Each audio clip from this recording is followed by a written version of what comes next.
नमस्कार नमस्कार मेरे प्यारे दोस्तों, आपका भाई एफएलटी स्टार्ट कर दी है आपके भाई ने। और ये एफएलटी जो है मेरे दोस्तों चलने वाली है, ये सेकंड एफएलटी है। इससे पहले मैंने एक एफएलटी का रिकॉर्डिंग आपको दे दी है और उस रिकॉर्डिंग के माध्यम से आपको इससे पहले अगर आपने नहीं देखा हो तो पहली वाली वीडियो को देख लीजिएगा।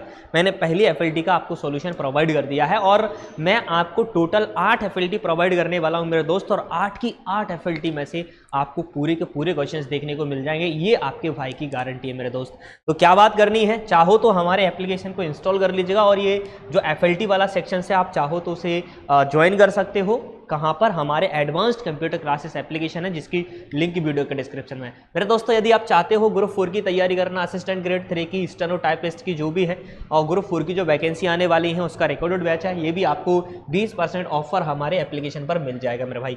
ये है मे वाला एफएलटी वाला फुल लेंथी टेस्ट पेपर, जिसमें क्या है, फुल लेंथी टेस्ट पेपर्स हैं, एग्जाम ओरिएंटेड क्वेश्चंस हैं, क्विज अटेम्प्ट, आपका जो क्विज है वो आप लाइव अटेम्प्ट कर सकते हो। और यहाँ पर वीडियो, यहाँ पे इस बार प्लस पॉइंट जो हमारा एफएलटी के अंदर है वो प्लस पॉइंट ये है कि आपको इस बार एफएलटी का वीडियो सॉल्यूशन भी दिया जा रहा है। जो वीडियो सॉल्यूशन आपको प्रोवाइड किया जा रहा है मेरे दोस्त, उस वीडियो सॉल्यूशन के अंदर आपको सारे के सारे एफएलटी का सॉल्यूशन मिलेगा। आप चाहो तो लाइव भी वो मिल सकता है और आप चाहो तो आपको वो रिकॉर्डेड सेक्शन में भी आपको प्राप्त हो सकता है। आ जाएगा दोस्त, ये है हमारा एप्लीकेशन, चाहो तो इसे इंस्टॉल कर लीजिएगा और ये प्ले स्टोर पर आपको मिल जाएगा, नॉर्मली बात है, और फ्री इंस्टॉलेशन है। चाहो तो जब आप एफएलटी लेना चाहो तब आपको ये पे करना पड़ेगा मेरे दोस्त। आ जाएगा, बढ़ते हैं पहले क्वेश्चन से। दीजिएगा कमेंट सेक्शन के अंदर आंसर, जल्दी बताइएगा क्वेश्चन का कहना क्या है, जरा देखिएगा मेरे दोस्त। प्रश्न का कहना यह है कि in Windows system the menu allows you to start program list, यानी विंडो सिस्टम में मेन्यू डैश लिखा है, मेन्यू आपको प्रोग्राम सूची शुरू करने की अनुमति देता है। कि जो प्रोग्राम सूची होती है उसे शुरू करने की अनुमति कौन देता है, यानी आप जो सारे के सारे प्रोग्राम निकालते हो, कैलकुलेटर होता है, ऑल प्रोग्राम जिसे हम बोल देते हैं, ऑल प्रोग्राम जो है, ऑल प्रोग्राम्स जो आपको दिखाई देते हैं वो ऑल प्रोग्राम कहाँ, किस बटन पर आप या फिर किस मेन्यू पर आप क्लिक करोगे तो आपको सारे ऑल प्रोग्राम वहां दिखाई देने वाले हैं। तो ये है मेरे दोस्तों स्टार्ट बटन। जैसे ही आप स्टार्ट बटन पर क्लिक करोगे तो आपको वहां सारे के सारे ऑल प्रोग्राम्स देखने को मिलते हैं। यदि हम यहां बात करें मेरे भाई डेस्कटॉप के बारे में, तो वह है एरिया। क्या क्वेश्चन देखना है कि वह एरिया जहां पर आइकन मौजूद होते हैं उसे हम क्या बोलते हैं, डेस्कटॉप कहते हैं। और डिफॉल्ट का मतलब आप सिंपल जानते हो, टास्क बार की पोजीशन कितनी होती है, 4 होती है। कौन सा? टॉप, बॉटम और लेफ्ट और राइट होती है, ये टास्क बार की पोजीशन है। और यदि कभी आपसे टास्क बार की पोजीशन को चेंज करने की प्रक्रिया आपसे पूछ ले तो सबसे पहले आपको जो है टास्क बार पर राइट क्लिक करना है। क्या करना है? राइट क्लिक करना है। उसके बाद मेरे बच्चा आपको प्रॉपर्टीज के अंतर्गत जाना है। प्रॉपर्टीज जो है वहां पर टास्क बार सेटिंग पर आपको क्लिक करना है और टास्क बार की सेटिंग है और वहां टास्क बार पोजीशन पर आपको क्लिक करना है। वहां ये ड्रैग डाउन ऑप्शन होता है, यहां पर आप क्लिक करके टॉप चाहो तो टॉप कर सकते हो, बॉटम चाहो तो बॉटम, लेफ्ट राइट जो भी चाहो आप वो सेक्शंस में यहां कन्वर्ट कर सकते हो। आ जाएगा दोस्त, बढ़ते हैं आगे। और नेक्स्ट क्वेश्चन क्या कह रहा है, which of the following can be described as a end user software, यानी निम्न में से किसी एंड यूजर सॉफ्टवेयर के रूप में वर्णित किया जाता है। जल्दी से आंसर देने की कोशिश करेगा। क्या डॉस को, सिस्टम सॉफ्टवेयर को, एप्लीकेशन सॉफ्टवेयर को, या फिर हमारे बायोस को, किसको किया जाता है? तो देखिएगा यहाँ करेक्ट आंसर की हम बात करें तो ये है हमारा एप्लीकेशन सॉफ्टवेयर। एप्लीकेशन सॉफ्टवेयर जो है मेरे भाई वो डिस्क्राइब करता है आपके एंड यूजर को। मेरे कहने का सिंपल सा मीनिंग ये है कि जब आप अपने व्हाट्सएप पर मैसेज रिसीव करते हो या फिर अपने इंस्टाग्राम पर आप मैसेज रिसीव करते हो या फिर हम बात करें आपके फेसबुक पर आप अपना मैसेज रिसीव करते हो, तो वो जो मैसेज है वो आपका एंड पॉइंट होता है। अच्छा एक बात बताओ, क्या वो फेसबुक के बाद वो मैसेज कहीं और जाता है क्या आप, या फेसबुक पर ही रिसीव हो जाता है?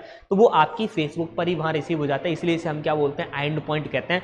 और एंड पॉइंट वर्ड अगर आपको मिले तो ये एप्लीकेशन सॉफ्टवेयर कहलाता है। और यदि कभी आपसे ये भी पूछ ली जाए कि बताओ भाई आपका जो OSI मॉडल है फिर या फिर ISO मॉडल है उसकी किस लेयर पर आपका एंड यूजर अपने डेटा को प्राप्त करता है, तो वो एप्लीकेशन लेयर ही होता है जहां पर आपका जो यूजर है वो डेटा को प्राप्त करने का कार्य करता है। आ जाएगा दोस्त नेक्स्ट प्रश्न। नेक्स्ट प्रश्न क्या कह रहा है, the largest network in the world is called, अरे सब जानते हैं यार, वेब इंटरनेट बोलते हैं। इंटरनेट लार्जेस्ट नेटवर्क जो है, इंट्रानेट तो क्या है, एक लोकल एरिया नेटवर्क है, लैन के अंतर्गत जो आता है उसे हम क्या बोलते हैं, इंटरनेट कहते हैं। लेकिन जो इंटरनेट है वो लार्जेस्ट नेटवर्क के अंतर्गत आता है, यानी जिसे का दूसरा नाम वेब भी है। यदि आप हाँ जी, जिसका दूसरा नाम WW है, जिसे हम वर्ल्ड वाइड वेब कहते हैं, वर्ल्ड वाइड वेब उसे कहा जाता है। ये नॉर्मल सी वाली बात आपको याद रखनी है। देखिएगा वैसे यहाँ कंफ्यूज मत होइएगा, www को हम क्या बोलते हैं, वेब भी कह देते हैं शॉर्ट फॉर्म में, तो यहाँ आपको कंफ्यूजन क्रिएट नहीं करना है मेरे बच्चा। यहाँ अगर यहाँ फुल फॉर्म www लिखा होता या फिर वर्ल्ड वाइड वेब यहाँ लिखा होता तो आप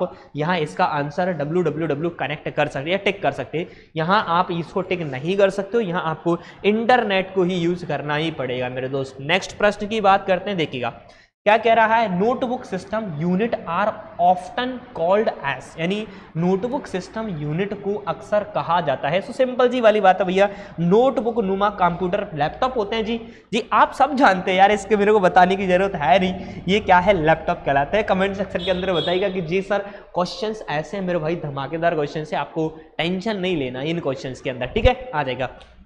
तो उसे हम आप अगर इनके ऑर्डर के बारे में हम देख लें कि ये जो क्या ऑर्डर होता है, ये इन्हें पोर्टेबल कंप्यूटर भी कहते हैं। पोर्टेबल का मतलब क्या होता है, सुविधाजनक। तो सबसे ज़्यादा जो पोर्टेबल हैं वो पीडीए होते हैं, जिसे हम पर्सनल डिजिटल असिस्टेंट कहते हैं। उसके बाद जो आते हैं कौन से, स्मार्टफोन आते हैं, उससे कम थोड़े से आपके टैबलेट्स होते हैं, उससे और कम जो होते हैं लैपटॉप होते हैं। और मेरे बच्चा यदि कभी आपसे ये पूछ ले जाए कि इनमें से कौन सा पोर्टेबल नहीं है, तो जो आपका डेस्कटॉप होता है या फिर जो पीसी होता है जिसे हम पर्सनल कंप्यूटर कहते हैं, ये पोर्टेबल कंप्यूटर के अंतर्गत नहीं आता है मेरे भाई, तो इसको आपको याद रखना है। नेक्स्ट प्रश्न, the first electronic worksheet on a personal computer was known as, यानी सबसे पहला वर्कशीट मतलब एक्सेल, यानी पर्सनल कंप्यूटर के लिए सबसे पहला एक्सेल कौन सा डेवलप किया गया था, तो वो है आपका PHP। पर्सनल कंप्यूटर पर पहली इलेक्ट्रॉनिक वर्कशीट के रूप में जाना जाता है, तो वो नहीं भैया, यहाँ गलत आंसर है। यहाँ आंसर है आपका माइक्रोसॉफ्ट एक्सेल जी, बिल्कुल भी नहीं है, यहाँ PHP करेक्ट आंसर है, सॉरी क्षमा चाहता हूँ, यहाँ PHP करेक्ट आंसर है, यहाँ आ जाएगा। बढ़ते हैं आगे, नेक्स्ट क्वेश्चन। नेक्स्ट प्रश्न का कहना क्या है जरा देखिएगा, लिखा है कि tell the rest of the computer how to carry out program instructions, यानी बाकी कंप्यूटर को प्रोग्राम निर्देशों को पूरा करने का तरीका बताता है। यानी ये कौन है जो आपको कंप्यूटरों को पूरा करने का तरीका बताता है, तो बताइएगा भाई। यानी बाकी कंप्यूटर को प्रोग्राम निर्देश को पूरा करने का तरीका बताता है, वो कौन होता है, तो वो है मेरे भैया कंट्रोल यूनिट। यानी कंट्रोल, जैसे कि आपका जो कंप्यूटर के अंदर जो भी प्रोसेस चल रही होती है, उस प्रोसेस को कंप्लीट होना है या फिर कितना उसका एग्जीक्यूशन और रह गया है, उसका कितना एग्जीक्यूशन और रह गया है, वो बताने के लिए किसका यूज़ किया जाता है, यहाँ कंट्रोल यूनिट का यूज़ किया जाता है मेरे दोस्त, तो इसको आपको याद रखना है। आ जाएगा, which of these was the first network, ARPANET सब जानते हैं यार, ARPANET जिसका पूरा नाम, देखो ऐसे जो क्वेश्चन समझाने लायक होते हैं उनको हम समझाएंगे, बात करेंगे, लेकिन जिन पर कोई चर्चा ही नहीं करनी है तो उन पर हम कोई ज़्यादा चर्चा नहीं करेंगे, क्योंकि हमें 52 के 52 क्वेश्चन सॉल्व करने होते हैं। तो ये क्या है, ARPANET है, जिसे advance research project agency network कहते हैं। कमेंट सेक्शन के अंदर इसका पूरा नाम आप मेरे को बताओगे। आ जाएगा नेक्स्ट प्रश्न है, Twitter is also known as, Twitter को हम क्या बोलते हैं, तो भैया मैंने पढ़ाते समय आपको ट्विटर को कई बार बताया है, known as Twitter handle, and Twitter को ट्विटर हैंडल के रूप में भी जाना जाता है। यानी देखिएगा, यानी जो पहली वाली बात, अगर यहाँ हैंडल नहीं लिखा होता, ओनली यहाँ ट्विटर लिखा होता, तो ट्विटर को क्या बोलते हैं हम, माइक्रो ब्लॉगिंग वेबसाइट कहते हैं। क्या कहते हैं, माइक्रो ब्लॉगिंग वेबसाइट कहा जाता है, ये याद रखिएगा। लेकिन यहाँ इन्होंने हैंडल बोला है, यानी ट्विटर को हैंडल करने वाला जो चीज़ है उसे ट्विटर का यूज़र नेम भी कहते हैं। जैसे कि आप ट्विटर को किससे हैंडल करोगे, अपने यूज़र नेम से ही तो हैंडल करोगे दोस्त। विदाउट यूज़र नेम आप ट्विटर को कैसे ट्वीट कर सकते हो जी, नहीं कर पाओगे। तो ये है यूज़र नेम, यहाँ आपका आंसर होगा। चाहे ट्विटर ले लो, चाहे फेसबुक ले लो, चाहे आपका इंस्टाग्राम ले लो, किसी भी को हैंडल करने का तरीका ले लो, तो वो किसके द्वारा होता है, यूज़र नेम के द्वारा होता है। XML डॉक्यूमेंट को सेव करने के लिए किस फाइल एक्सटेंशन, मेरे बच्चा ये मैंने XML फाइल का आपको मैंने MS वर्ड पढ़ाया है, तब मैंने आपको इनके एक्सटेंशन नेम भी बताए थे कि यदि आप किसी MS वर्ड के अंदर XML नाम से फाइल को सेव करते हो तो उसका जो एक्सटेंशन नेम बनता है वो .xml बनता है, और यदि आप HTML नाम से बंद करते हो तो डॉट क्या बनता है, HTML बन जाता है। तो इन बातों को आपको याद रखना पड़ेगा, ठीक है भाई। और ये है आपके एक्सेल के हैं सारे, ये तो सारे एक्सेल के हैं, ये .xml, ये सॉरी ये नहीं होता है। आ जाएगा भाई, बात करते हैं आगे। अगला question, which of the following is a scripting language, अरे भाई सब जानते हैं यार स्क्रिप्टिंग लैंग्वेज इसमें कौन है, तो ये जो आपकी है पैरल, जो PERL जो है वो मेरा बच्चा एक स्क्रिप्टिंग लैंग्वेज के अंतर्गत आता है। यहाँ जावा जो है, जावा भी एक स्क्रिप्टिंग लैंग्वेज के अंतर्गत आता है। यदि कभी आपसे ऑप्शन में आ जाए तो बता दीजिएगा, जावा भी क्या है, एक स्क्रिप्टिंग लैंग्वेज के अंतर्गत आता है। आ जाएगा भाई, मूव करते हैं नेक्स्ट क्वेश्चन की ओर। अगला प्रश्न क्या कह रहा है, जरा समझने की कोशिश करिएगा दोस्त। अगले प्रश्न का कहना है इंसर्ट कैप्शन ऑप्शन, यानी आपका इंसर्ट टैब के अंदर जो कैप्शन ऑप्शन होता है वो कहाँ मिलता है, आपको बताइएगा। तो देखिएगा, सुनो, आप कहने का मतलब है MS वर्ड में किस टैब में इंसर्ट कैप्शन का विकल्प उपलब्ध होता है। कैप्शन यानी आपको कैप्शन इंसर्ट करना है। यदि यहाँ पर क्रॉस रेफरेंस की वाली बात आ जाती, क्रॉस रेफरेंस वाली बात आ जाती, तो आंसर यहाँ रेफरेंस भी हो सकता था और इंसर्ट हो सकता, लेकिन इसमें कैप्शन बोला है तो कैप्शन का आंसर ओनली ऑन आपका रेफरेंस टैब में मिलता है। सिटीजन्स एंड बिब्लियोग्राफी टूलबार के अंदर कैप्शन आपको देखने को मिलता है। कैप्शन जो है यानी कैप्शन टूलबार होता है जिसके अंदर आपको देखिएगा, यदि हम क्रॉस रेफरेंस की देखिएगा, यहाँ क्रॉस रेफरेंस की बात करें, रेफरेंस की, तो क्रॉस रेफरेंस आपको इंसर्ट टैब के लिंक टूलबार में मिलता है। और यदि हम रेफरेंस की बात करें तो ये कैप्शन नाम का एक ग्रुप होता है, कैप्शन। इस कैप्शन नाम के अंदर आपको क्रॉस रेफरेंस देखने को मिलता है, तो ये बात आपको याद रखनी पड़ेगी। आ जाएगा, with regard to control of video and other media in the slide show, what is the key combination to go to the next bookmark in MS PowerPoint?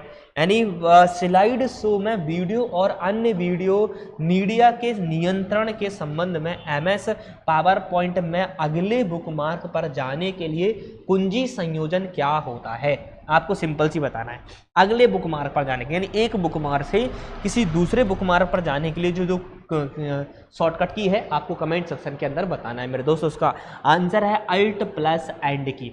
Alt+End की से आप क्या करते हो, एक बुकमार्क से दूसरे बुकमार्क पर मूव कर जाते हो। ये नॉर्मल सी वाली बात है, यहाँ आ जाएगा। लिखा है कि देखो, विच of the following is a portable storage device in a computer.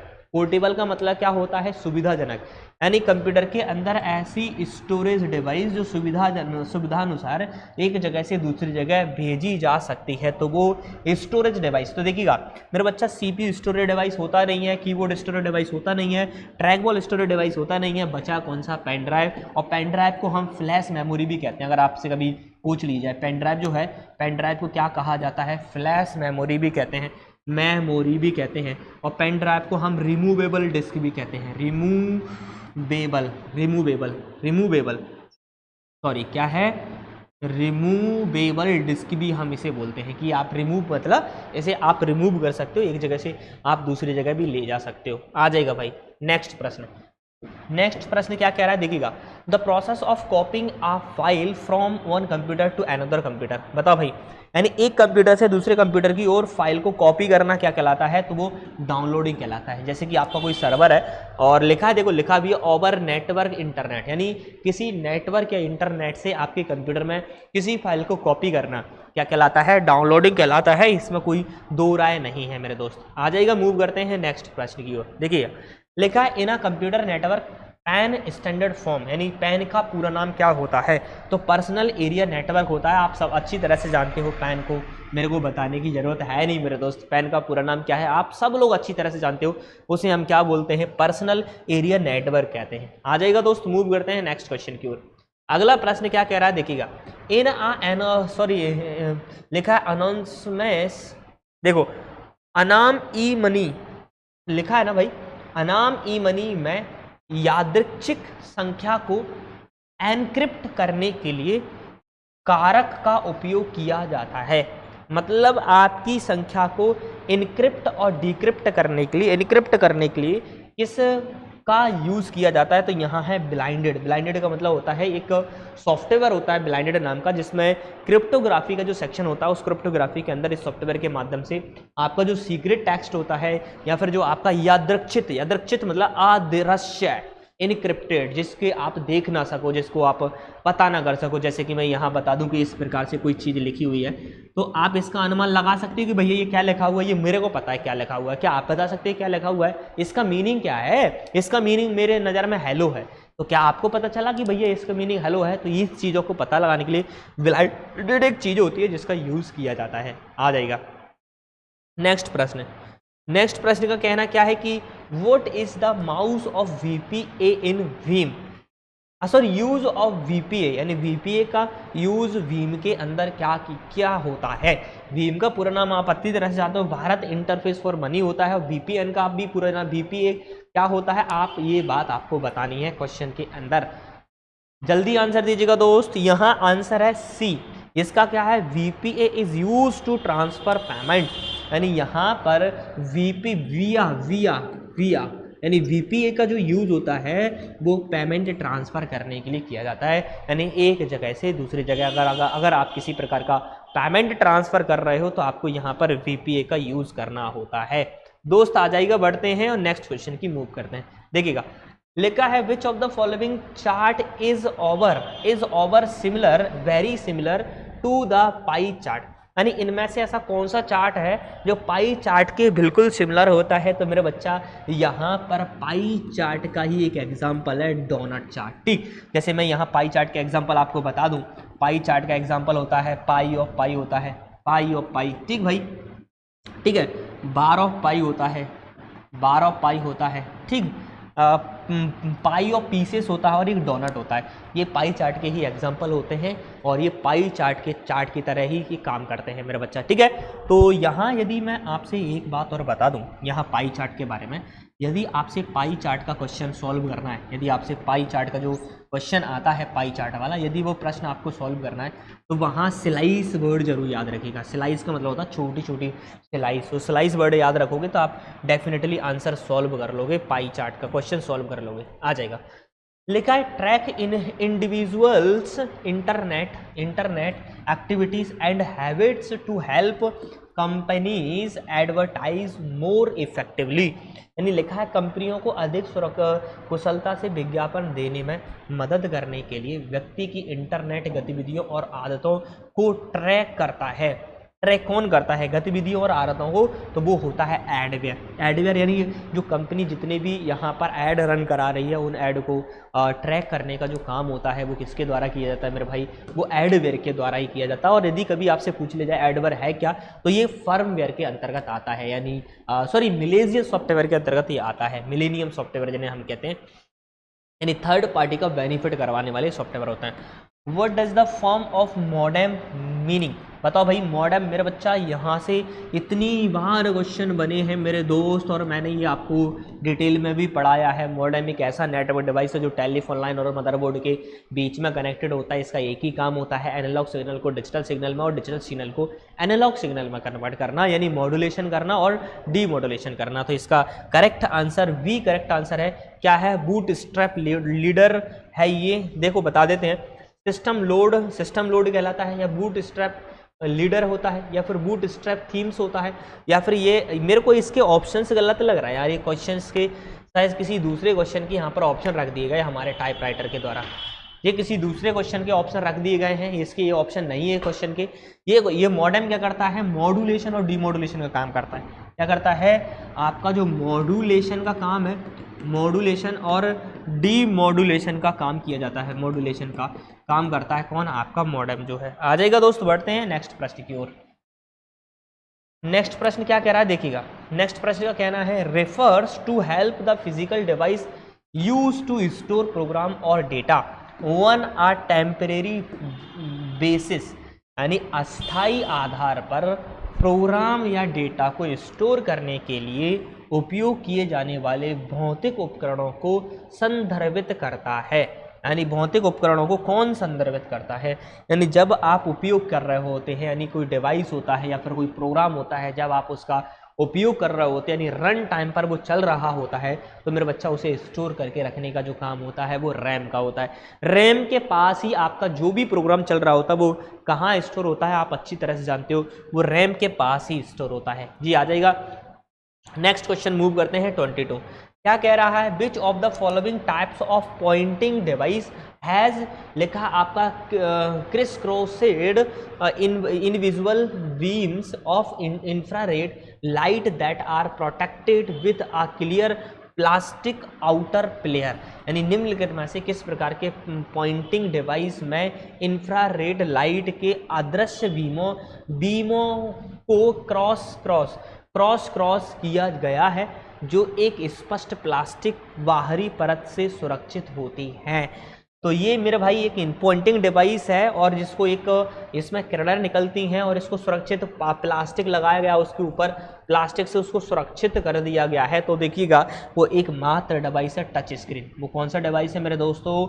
वो टच स्क्रीन। जैसे मैं इसकी बात करूँ तो यहाँ पर एक डिवाइस लगा हुआ है और जिसके माध्यम से आपकी जो स्क्रीन है वो टच स्क्रीन के फॉर्मेट में चल रही है मेरा बच्चा। और यहाँ पर इस टच स्क्रीन को प्रोटेक्ट करने के लिए देखो यहाँ पर रफ एंड टफ एक गिलास लगा हुआ है ताकि इसकी टच स्क्रीन को किसी प्रकार की कोई प्रॉब्लम ना हो। तो ये बात आपको याद रखनी है मेरा बच्चा। आ जाओ मूव करते हैं नेक्स्ट बात पर। What is the shortcut key combination to print a file?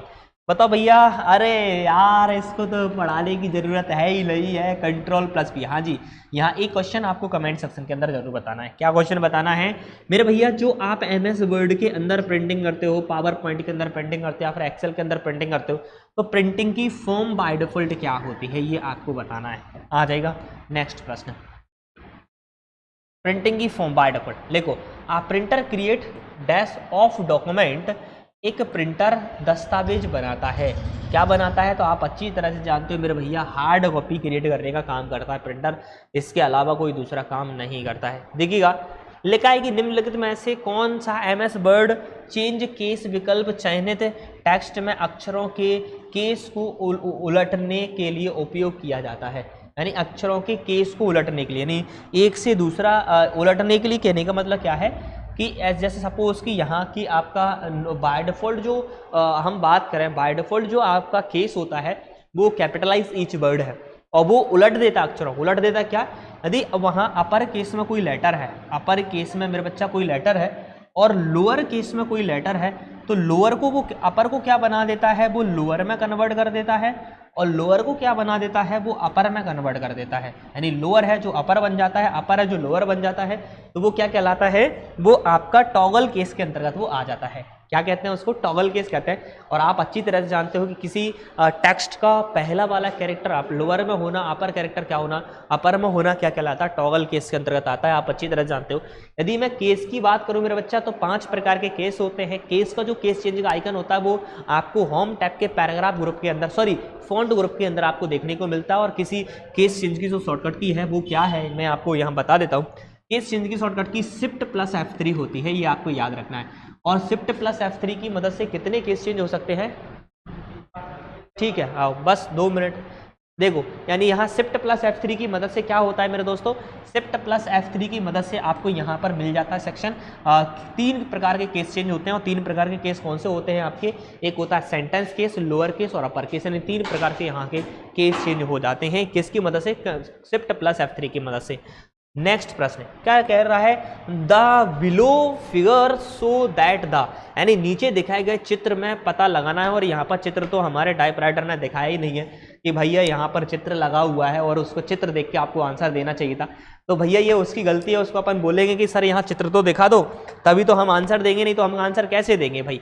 ठीक है, तो इसको थोड़ा सा अपन स्किप करते हैं, इस क्वेश्चन को आगे बढ़ते हैं मेरे दोस्त और अगले प्रश्न पर मूव करते हैं। ठीक, और आज की वीडियो में हम 30 ही कवर करेंगे। अगले जो बाकी के जो क्वेश्चन होंगे मैं इसी के बाद एक अगली वीडियो दे दूंगा आपको, उसमें कवर कर लेंगे। कितना टाइम है उसमें?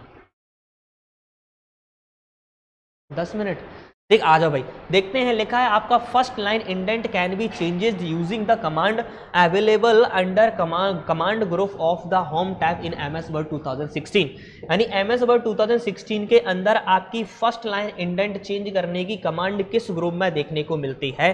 क्या वो फॉन्ट में मिलती है, या फिर वो स्टाइल में मिलती है, या फिर वो पैराग्राफ में मिलती है? तो जी करेक्ट बात है मेरे बच्चा, यहाँ आपको पैराग्राफ के अंदर वो सेक्शन देखने को मिलता है। और यदि हम यहाँ एक बात करें मेरे भाई, वो वैसे तो आपका फर्स्ट लाइन इंडेंट जो चेंज करने की कमांड है वो आपको ग्रुप में भी नहीं मिलती है, वो आपको डायलॉग बॉक्स में देखने को मिलती है। यानी हम यहाँ बात करें तो पैराग्राफ डायलॉग बॉक्स आता है। पैराग्राफ डायलॉग बॉक्स जो होता है उसके अंदर आपको स्पेशल एक ऑप्शन आता है, स्पेशल वाला। और उस स्पेशल ऑप्शन में बाय डिफॉल्ट आपको नन लिखा होता है और नन की यहाँ एक ड्रैग डाउन ऑप्शन होता है। इस ड्रैग डाउन ऑप्शन पर क्लिक करते हो तो आपको 2 ऑप्शन मिलते हैं, एक फर्स्ट लाइन मिलता है और एक हैंगिंग ऑन मिलता है। फर्स्ट लाइन पर क्लिक करते हो तो जो आपकी पैराग्राफ की पहली वाली लाइन है वो 0.5 इधर होती है, बाकी की लाइनें आपके मार्जिन से सेट होती हैं। और यदि आप हैंगिंग ऑन पर क्लिक करते हो तो पहली वाली लाइन मार्जिन से ही सेट होती है, लेकिन लास्ट वाली जो लाइनें होती हैं वो 0.5 आपके राइट में शिफ्ट हो जाती हैं। इसे हम क्या बोलते हैं, first line sorry hanging on indent बोलते हैं। और इसकी मैक्सिमम पोजीशन 22 हो सकती है और इसकी भी मैक्सिमम पोजीशन कितनी हो सकती है, 22 हो सकती है, यानी स्पेस ये इधर 22 तक जा सकता है। और यदि ये मेजरमेंट पूछा जाए पीटी या क्या, तो ये इंच में मेजरमेंट किया जाता है, इसको भी थोड़ा सा याद रख लीजिएगा। आ जाओ भैया 29 30 कंप्लीट कर देते हैं बस आज। देखो लिखा है which of the following statement is incorrect in the below given option, यानी इनमें से नीचे जो दिए हैं उनमें से इनकरेक्ट कौन सा है। तो मेरे भाई आप रीड कर लीजिएगा, यहाँ पर बी वाला गलत लिखा हुआ है। क्या लिखा हुआ है देख लेते हैं हम। We can remove page break, भैया we can remove page break that Word automatically adds at the end of each page. पढ़ लेते हैं यार, ये क्वेश्चन गड़बड़ लग रहा है भाई। देखिएगा कह रहे हम आपके द्वारा जोड़े गए पेज ब्रेक को हमेशा हटा सकते हैं। जी बिल्कुल हटा सकते हैं, ये तो सही लिखा है। और लिखा है कि जब हम कोई दस्तावेज बनाते हैं तो एमएस वर्ड स्वचालित रूप से प्रत्येक पृष्ठ के अंत में एक पृष्ठ विराम चिन्ह लगा सम्मिलित करता है, विराम चिन्ह सम्मिलित करता है प्रत्येक पेज के लास्ट में। ये भी करेक्ट बात है। हम दस्तावेज में कहीं और मेन्यू रूप से पेज ब्रेक जोड़ सकते हैं। जी ये भी सही बात है, ठीक। और यहाँ बस 2 मिनट 2 क्वेश्चन और हैं, बस देखो आ जाओ। हम उस पृष्ठ विराम को हटा सकते हैं जिससे एमएस वर्ड प्रत्येक पृष्ठ के अंत में नहीं हटा सकते।